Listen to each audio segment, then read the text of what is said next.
मुसलमान की चीज पर क्यों टारगेट? वो 28 डिसमिल वो खरीदा हुआ चीज था, ठीक है, लेकिन वहां पर डराया जा रहा है मुसलमानों को। और सुनिए, 10 प्रशासन 10 थाना के लोग उस जगह को छावनी बना देते हैं। कहा भाई कोई आतंकवादी है वहां पर, कोई आतंकवादी है वहां।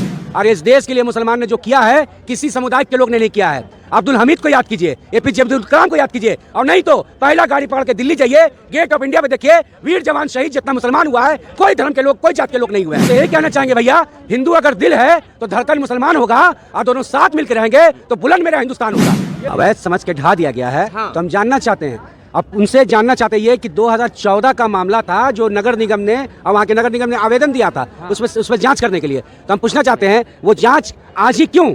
आज इसलिए लोगों को यहाँ पर गुमराह करने का काम कर रही है ये सत्ता में बैठी हुई सरकार, चाहे उत्तर प्रदेश की हो या सेंट्रल में बैठी हुई हो। ये अवैध जमीन पे था ही नहीं।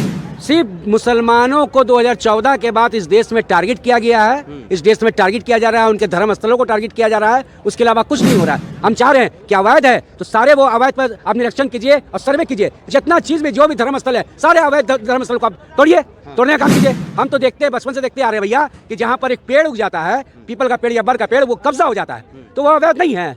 अवैध हर चीज धर्मस्थल को, मुसलमान की चीज पर क्यों टारगेट? नमस्कार, आप देख रहे हैं रोशन विहार। जैसे कि आप सब जान रहे हैं कि कुशीनगर में मदनी मस्जिद को अवैध समझ के ढा दिया गया है। क्या वह मदनी मस्जिद जो है प्रशासन के द्वारा और एसडीएम और सीओ के द्वारा ढा दिया गया है? तो हम आइए पटना जंक्शन पे अभी मौजूद हैं और जनता से बात करेंगे और ये जानने का प्रयास करेंगे कि क्या वजह थी उस मस्जिद का और क्यों ढा दिया गया है। कुशीनगर में मस्जिद को अवैध समझ के ढा दिया गया है। अवैध समझ के ढा दिया गया है। हाँ। तो हम जानना चाहते हैं, अब उनसे जानना चाहते हैं कि 2014 का मामला था जो नगर निगम ने और वहाँ के नगर निगम ने आवेदन दिया था उसमें जांच करने के लिए। तो हम पूछना चाहते हैं वो जांच आज ही क्यों? आज इसलिए लोगों को यहाँ पर गुमराह करने का काम कर रही है ये सत्ता में बैठी हुई सरकार, चाहे उत्तर प्रदेश की हो या सेंट्रल में बैठी हुई हो। ये सत्ता ये से गुमराह करने का। अभी मामला सोशल मीडिया पे क्या चल रहा था? अभी चल रहा था वहाँ पर कुंभ स्नान में जो भगदड़ मचा था, आगजनी हुआ था, वो मामला वहाँ चल रहा था, ट्रेंडिंग में था। उसको दबाने के लिए, लोगों को गुमराह करने के लिए एक नया मुद्दा जो उससे कोई मतलब नहीं है, कोई लेन देन नहीं था, ठीक है, वो अवैध जमीन पे था ही नहीं। सिर्फ मुसलमानों को 2014 के बाद इस देश में टारगेट किया गया है, इस देश में टारगेट किया जा रहा है, उनके धर्म स्थलों को टारगेट किया जा रहा है, उसके अलावा कुछ नहीं हो रहा है। हम चाह रहे हैं कि अवैध है तो सारे वो अवैध पर आप निरीक्षण कीजिए और सर्वे कीजिए, जितना चीज में जो भी धर्म स्थल है सारे अवैध धर्म स्थलों को आप तोड़िए, तोड़ने का काम कीजिए। हम तो देखते हैं, बचपन से देखते आ रहे हैं भैया कि जहाँ पर एक पेड़ उग जाता है, पीपल का पेड़ या बर का पेड़, वो कब्जा हो जाता है, तो वो अवैध नहीं है। अवैध हर चीज धर्मस्थल को, मुसलमान की चीज पर क्यों टारगेट?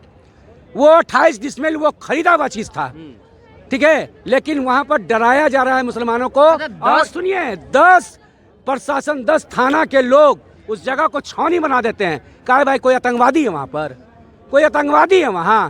और इस देश के लिए मुसलमान ने जो किया है किसी समुदाय के लोग ने नहीं किया है। अब्दुल हमीद को याद कीजिए, एपीजे अब्दुल कलाम को याद कीजिए, और नहीं तो पहला गाड़ी पकड़ के दिल्ली जाइए, गेट ऑफ इंडिया पे देखिए, वीर जवान शहीद जितना मुसलमान हुआ है, कोई धर्म के लोग, कोई जात के लोग नहीं हुए हैं। इसको देखिए। तो हम तो यही कहना चाहेंगे भैया, हिंदू अगर दिल है तो धड़कन मुसलमान होगा, और दोनों साथ मिलकर रहेंगे तो बुलंद मेरा हिंदुस्तान होगा।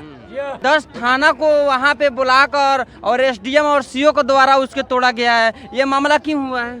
हम उच्च न्यायालय का पालन करते हैं, उसको जो भी आदेश देगा उसका हम पालन करते हैं और करते हैं और करते रहेंगे। हमको वो प्रशासन जो आए थे, एसडीएम जो आए थे, वो हमको रिपोर्ट दिखा दे, वहाँ का आदेश दिखा दे हमको।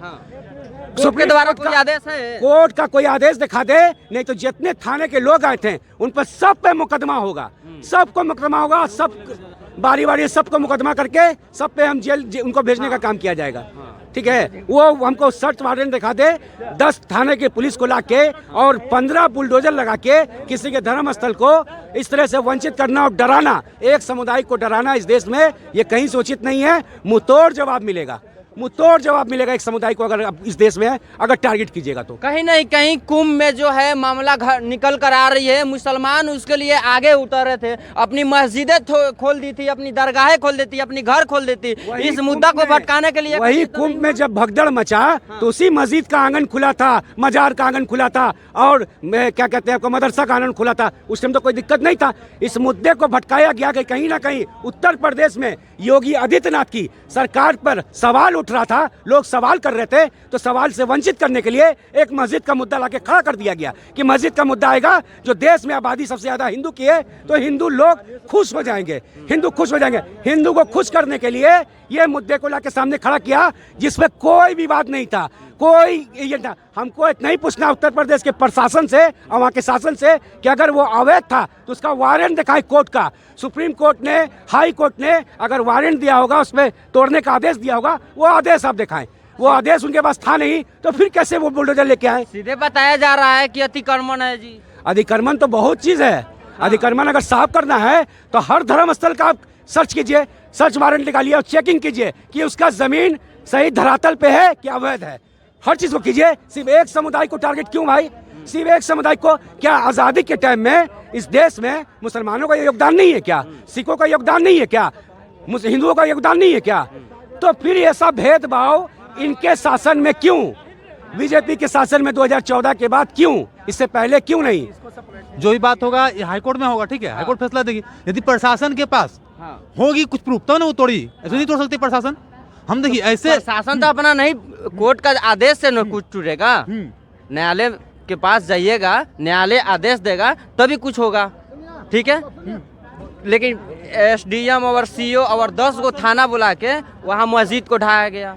तो उसमें जो वहाँ की पब्लिक थी उन लोगों को तो मांग करना होगा ना। क्या हमको रिपोर्ट दीजिए?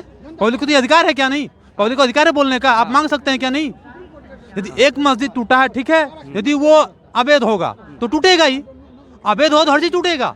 अवैध है तो सब कुछ टूटेगा। चाहे मंदिर रहे चाहे आपका घर रहे, हर चीज टूटेगा, चाहे जो भी रहे, ठीक है? यदि अवैध है तो बहुत सारे मंदिर भी टूटा है। कागज प्रशासन से मांग कीजिए, प्रशासन तो देगी कागज वहाँ का। हाँ, हम आप पे केस करेंगे तो हमारे पास आपके प्रूफ होना चाहिए ना, तब आप केस करेंगे। नहीं तो उल्टा हम फंसेंगे नहीं फंसेंगे, ठीक है? तो साक्ष्य नहीं दिखा रहा वहाँ का। 10 थाने की पुलिस, ये जो यहाँ एरिया में आप खड़े में हैं, यहाँ 3 थाना आता है। आरपीएफ आता है, जीआरपी आता है, बगल में कोतवाली है, 3 थाना के क्षेत्र में ही आता है, ठीक है? लेकिन इस जगह पर 10 थाना के क्षेत्र के लोग जाते हैं और बलजोरी पूरे दल बल के साथ 15 गो बुलडोजर लेके और एक चारों तरफ से घेर के लगा देते हैं। तो 15 गो बुलडोजर जब आपके घर पर लगेगा तो कितना देर लगेगा आपका घर खत्म करने में? कितना देर लगेगा बताइए? तो टाइम तो बहुत कम लगेगा। बहुत टाइम लगेगा।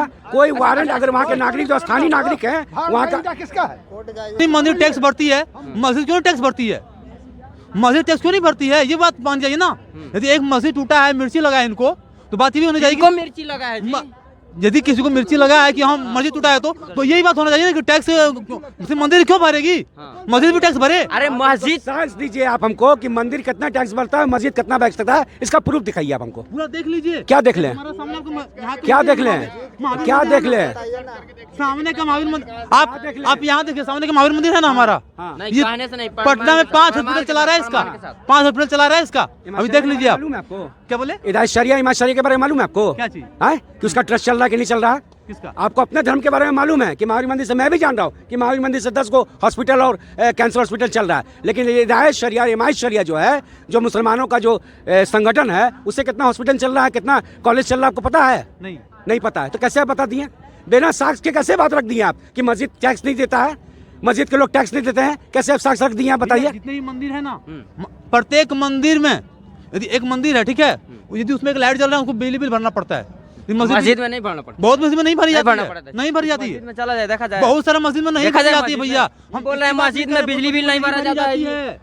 ये सब व्हाट्सएप यूनिवर्सिटी से पढ़ के आए हैं।